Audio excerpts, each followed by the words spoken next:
So Dave, I asked you to come out the first week of June 2025 to be part of the experience, help document and video this this, what I like to think of it as a special outdoor class. And it's with Tori Fisher as the teacher with Nibizing program, Nibizing High School here in North Bay. And it's sort of like our spring, early summer program, wrapping a great year of cultural learning experiences for the students. And I wanted to sort of get your, feel and thoughts of the program and what, I think Tori and myself were striving to achieve with the participants, the students that came out. Yeah.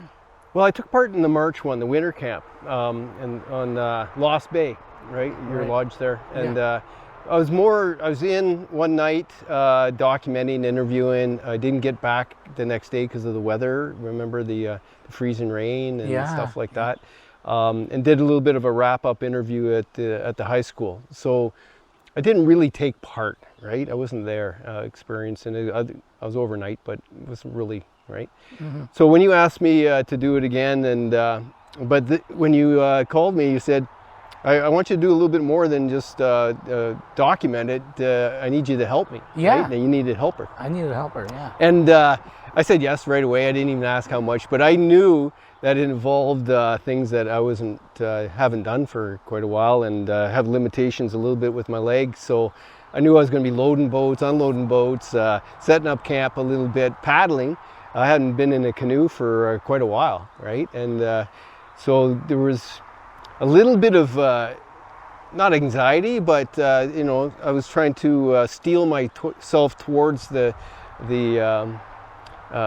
job, right? Yeah. And I loved it because it was the opportunity was great for me personally, because I was turning 60 June 14th, right? The week after, and 60 is a bit of a crossroads for people. It is for me, and it's sort of a milestone in life, and so I was quite sentimental and nostalgic, as well as I'm trying to think of what I want to do for the rest of my life. Yeah. Right? Like most of my life is behind me. Right. And I got a certain amount of time ahead of me. And I really enjoyed what we did in March, and talking to the students, and I like that kind of thing. I like interviewing people of all sorts, but students especially, when it's about life, when it's about, important stuff. So it was a big deal for me. It was a big deal for me, and I was very, very much looking forward to it. Because I knew some of the students. I got to know a little bit about Tori. I know you better every time we get together. Yeah. And of course, we met in college a long time ago. Yeah. And so we've had interesting sort of parallel life where I did my thing, and we bump into each other every 5 years or so. And exactly. And the Indigenous component of it all, I feel very comfortable with, because I worked at the Union of Ontario Indians, and I have friends, good genuine friendships with Indigenous people. It's changed my life, right? It's meant a lot to me to, my son's Indigenous, and to be able to be with students learning stuff that I wish my son had an opportunity to learn. Yes, I got a sense of that. Yeah. So it was very, it meant a lot to me. Right. It meant a lot. And then to actually be there and take part, and to absorb both what you and Tori were trying to do and be part of it, right? And to be a positive part of it, and to see how I could fit in and fill in. Yeah, and and Dave, as a follow-up to that, not everything's so tactical, right? Yeah. It's an immersion, but it's a natural one, Mm-hmm. right? And I think immersion has to happen naturally like that, so people feel comfortable. We're all learning together, and you know, you're turning 60, and you're never too old to learn. You know, for many of the students, it was their first time camping, first time canoeing, and you haven't done it for a while either. And so I think, you know, it was sort of like a well-rounded, eye-opening experience for everybody. So, Yeah, for sure. And to have yourself and Tori, who are, you know, experienced woodsmen and lake, you know, like, of course you grew up on the lake, and I felt totally comfortable knowing you were, we were in your backyard. Yeah. Right? You're like, we're in the French River, we're at Dokis First Nation. You know the place like the back of your hand. You've guided since you were 13, right? Right. And to learn from people who actually know and they do what they're doing is highly valuable. And I've always known that in life. And I'll put it this way. When I first realized that I wanted to be a writer, I grew up reading Jack London, right? And your Call of the Wild and all those books about adventure in the bush and to a lot of Indigenous sort of overlap in his stories. And he went out and experienced it to write about it. Yeah, right? yeah. And I never really did that. I went out and experienced life in a lot of different ways, but I didn't have the capacity to you know, just strike out and be a frontiersman or anything like that, right? No. But this was a kind of like, to me, poetically much like that, but later in life for me. Yeah, right? and I like your writing style because some of these outdoor writers, for instance, they romanticize things too much, right? Mm-hmm. And there's a point of capturing the reader to be able to do that, but it's, you know, for real outdoorsmen, we could see right through that, right? And what it creates, though, it creates problems for people who take that romanticized version and think that they're going to go do this, right? And we've heard of all kinds of horror stories where people read a book, and I'm going to go out and do that, and they get seriously injured or hurt. And I think, you know, with your writing style and your capabilities, it's well grounded to not romanticize it. You know, of course, there's a spiritual side to everything we do, but it's keeping it real. You know, yeah. Some of the highlights from that week, I would say just getting there on the first day, right? And nobody knows how it's going to go.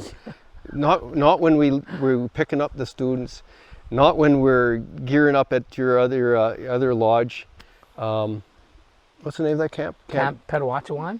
Petawachuan, right? And then to follow the students canoeing for the first time, and that wasn't a short canoe ride. No. Right? And they were up against paddling into the wind, and we didn't know how they were going to do. And they did exceptionally well. Yeah. And there was a point where we picked them up because it was too strong of a headwind to get around a certain point. And you know, we learned as we were going, like, how many canoes were behind us at one point?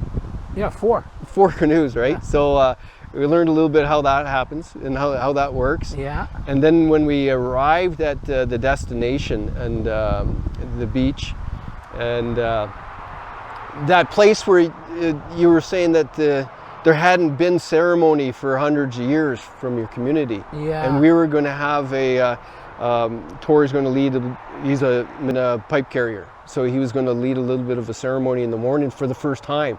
And some would say, okay, that was historical, but also poignant, because it was related to the students exactly where they were.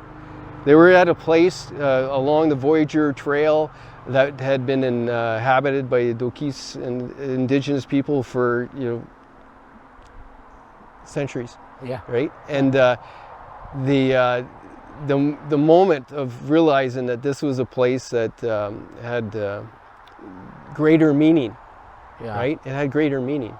Yeah. You could tell, you know, by the forest type, Yeah. how spiritual it was there, and to bring a pipe ceremony there again, and have our youth with us, it was very special.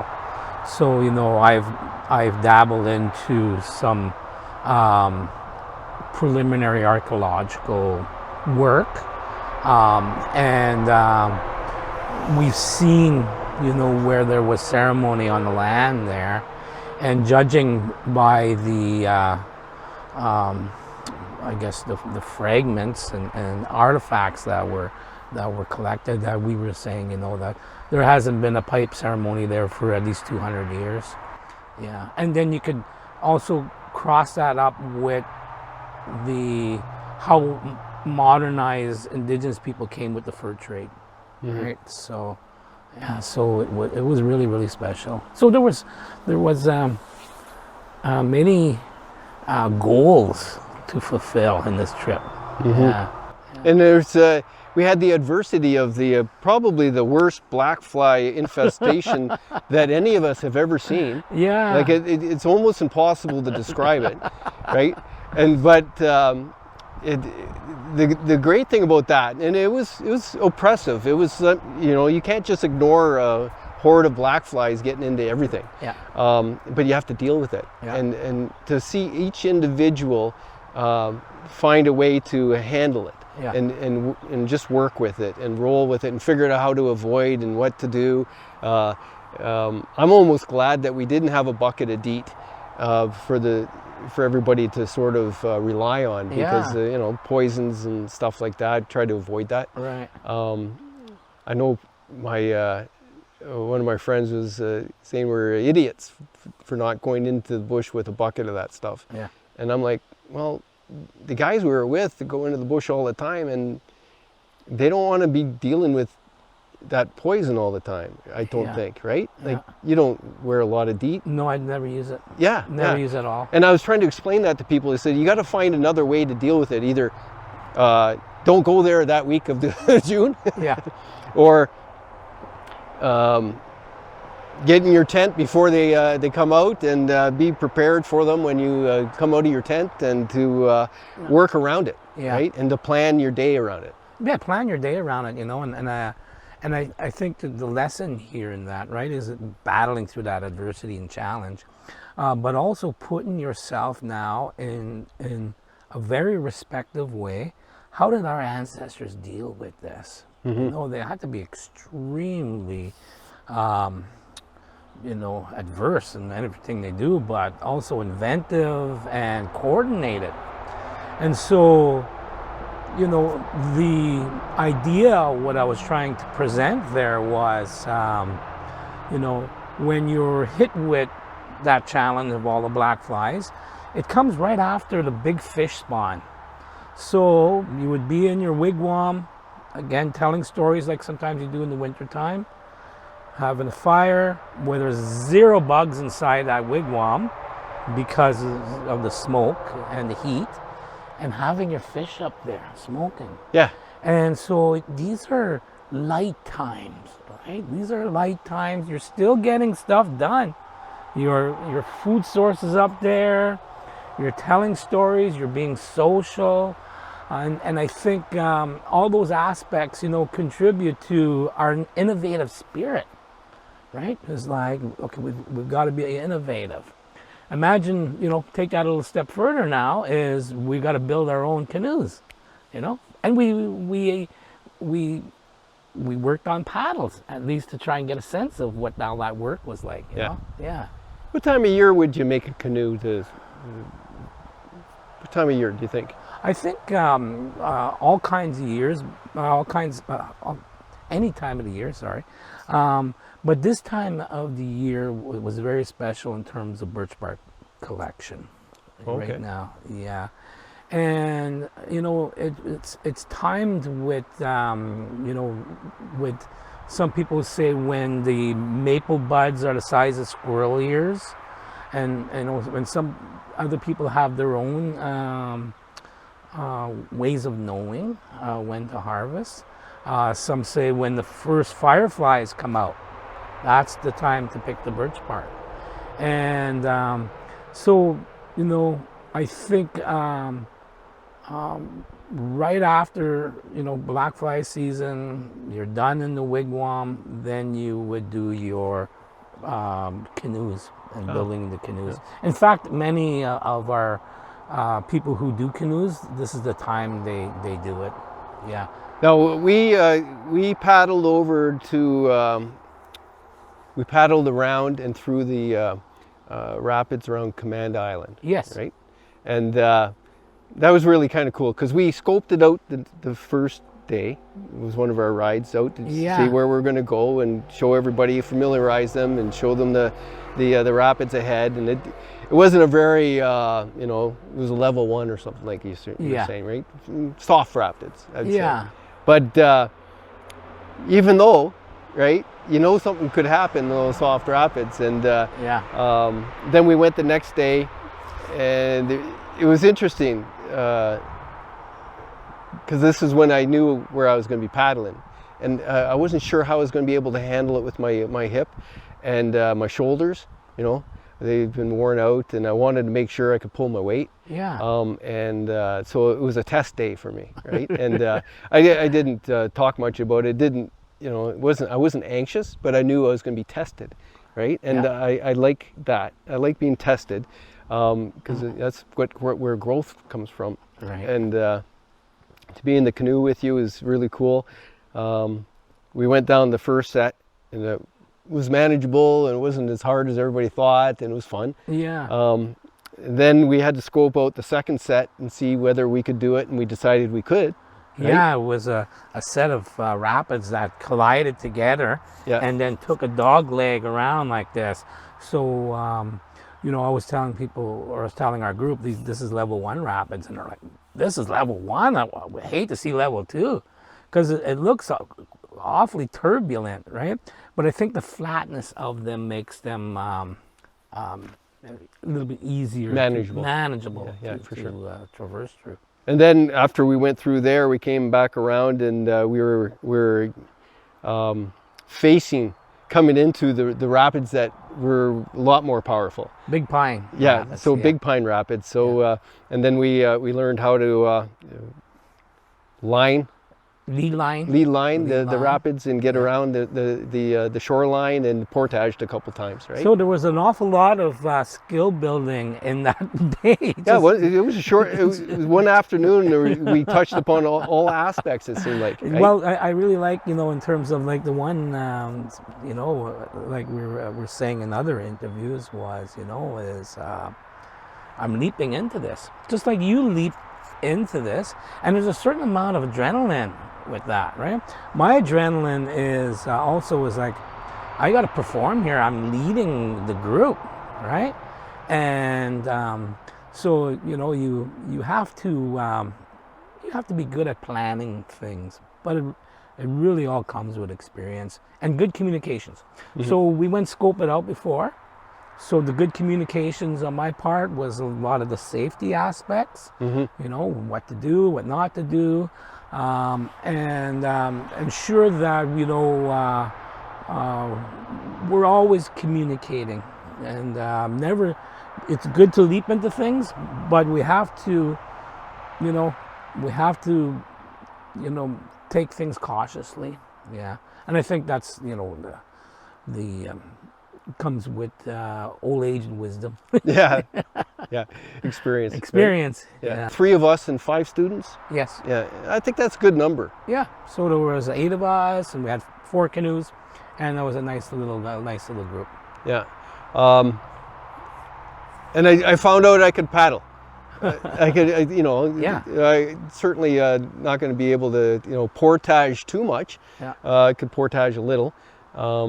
And I felt comfortable in the front with you. I think it was almost enough. Yeah.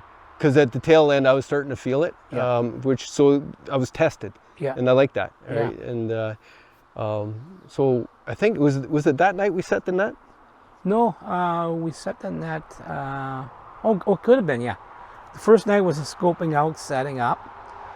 second day, Wednesday, yeah.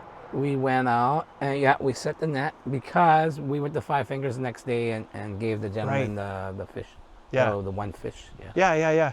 So yeah, the Five Fingers, that area with those rapids and our tour, and we were showing people, showing everybody what to eat and what not to eat that was growing there. Tell me remind me again some of the things that you were talking about that were good to eat.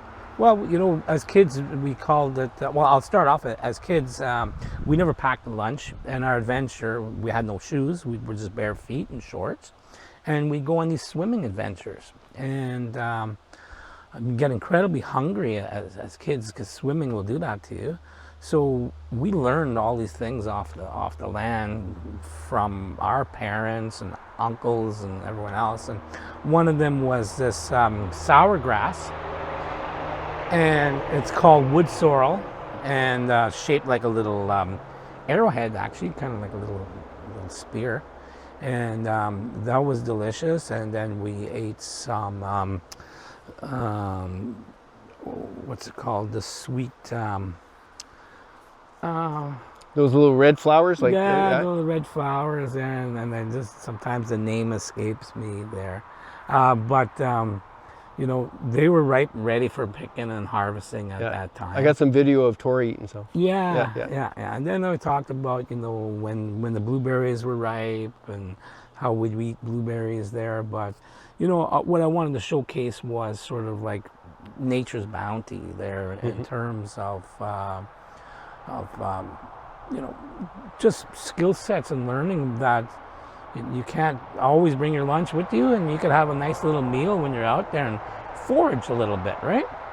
The other part of the Five Finger Rapids were very important for our people, because anywhere you had those beautiful waterfalls, they're very nice and spiritual and great to look at, but it's the importance of the fishing, you know, and to our people too, it was like all the spawning grounds, and easy to harvest the fish there. And so all these places that have these falls and that had our ancient campsites, and you know, our ancestors were there in droves. In fact, you know, Dokis is situated in that area because of the Chaudière Rapids and the importance of also that fur trading route on the Okikendot portage. And all those waterfalls were always highly utilized from our people for harvesting sturgeon, walleye, sucker, bass, you know, yeah, so it was our grocery stores. Well, when we set the night, and it was just a 12-hour set, right? 8 o'clock at night down to 8 in the morning kind of thing. Yeah. Something like that. Bass, suckers, catfish, pike, pickerel. Yeah. They were all there. Cisco. Yeah, with herring. And then we talked about each of those fish a little bit. Yeah. It was very cool to see the students, you know, actually take part in that and do it and handle the fish, and then they cleaned the fish. Yeah, it was... You know, students and youth and kids, and they have a connection to fish. It's just incredible. I remember, you know, I was working with a young class of students, and I said, today we're going to draw pictures of fish. And I just went, wow, they were freaking out. I was like, it's that easy to make you happy? And the teacher was like, they love drawing pictures of fish. Yeah, it's incredible. There's a real connection there, because, you know, fish are, you know, we could see a cat and a dog and a rabbit, and these things are physically on the land, but there's a certain amount of mystery in the water. What's in the water? Because, you know, these are not like, you know, air-breathing mammals like us, right? Yeah. So they're alien a lot of times to us, yeah. Well, some would think that we came from the water, right? Yeah. And our connection there is interesting, because we've adapted out of the water from way back somehow. I'm not indigenous creations Well, stories different, but we're in a not womb not full not of much water different. as well. Yeah, As babies, you know, so we're yeah, and Turtle Island and all Yeah, that. yeah. So I think there's a deeper thing about fish that it is a mystery, but also we're connected. yeah. When I turned 60, I made a video about reflecting on my birthday, and I said I feel like I'm just getting started. Nice. Right? I think life. You can always look at different parts of your life as a launching point, and that's kind of what I do with when I celebrate these different decades. Yeah. This is the start of the next decade. Yeah. This isn't the end of 6 decades. This is the start of the next decade. Yeah. And so I want to do these type of things. I'm really glad I'm hooked up with you to do once in a while something that matters. And so I appreciate you. Yeah. I appreciate the opportunity. Well, thank you. And hopefully people enjoy this little discussion about what two old guys do and what we think. But I think, you know, in terms of overall, you know, yeah, we live these lives parallel, you know, and it was like decades and decades since we really connected.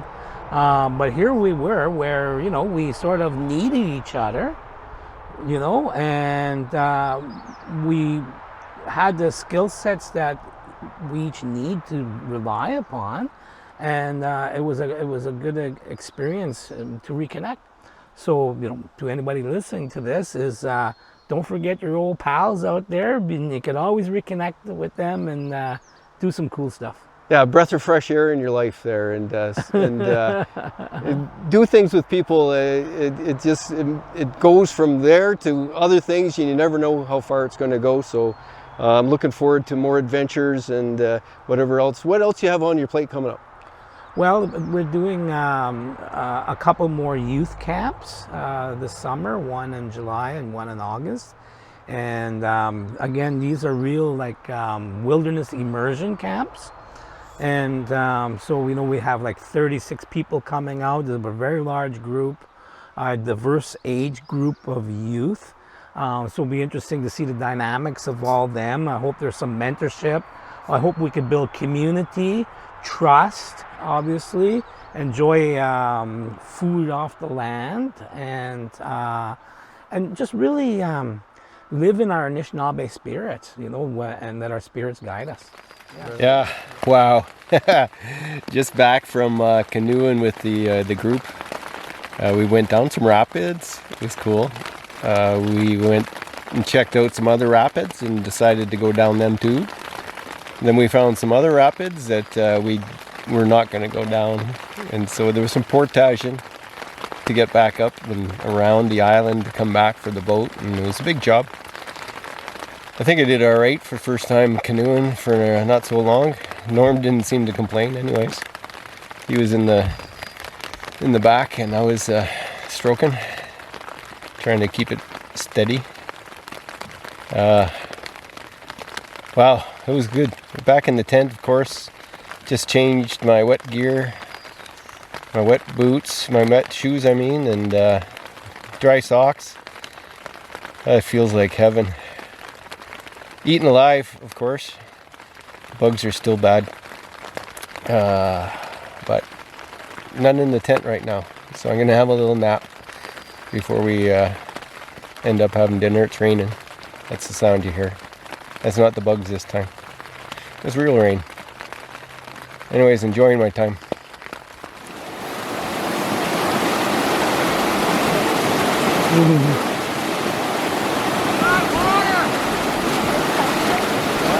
I'm not sure if you can hear that.